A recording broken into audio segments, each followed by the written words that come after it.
उपस्थित सर्व शिक्षकगण आणि माझ्या सर्व मित्रमैत्रिणींनो, मी मानवी पांगारे इयत्ता 7वी मध्ये शिकते. मी या व्यासपीठावर विषय मांडते मराठी असे आमची मायबोली.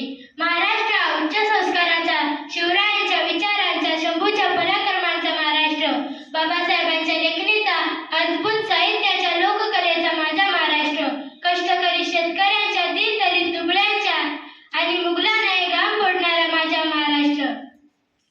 आणि याच महाराष्ट्रातल्या मातृभाषेला मी प्रथमच मानाचा मुजरा करते आणि माझ्या विषयाकडे वळते. मराठी असे आमची मायबोली, मराठी असे आमची मायबोली. मी जरी भिन्न धर्माने असो, हिचे पुत्र आम्ही, तिचे पांग पेडू जसे आमच्या हृदय मंदिरात ठेवू. लहान मूल जेव्हा जन्माला येते तेव्हा त्याला कुठलीच भाषा माहीत नसते, परंतु त्याच्या पहिल्या गुजू गोष्टी त्याच्या आईबरोबर होतात आणि त्याची आईची भाषा ही त्याची मातृभाषा असते.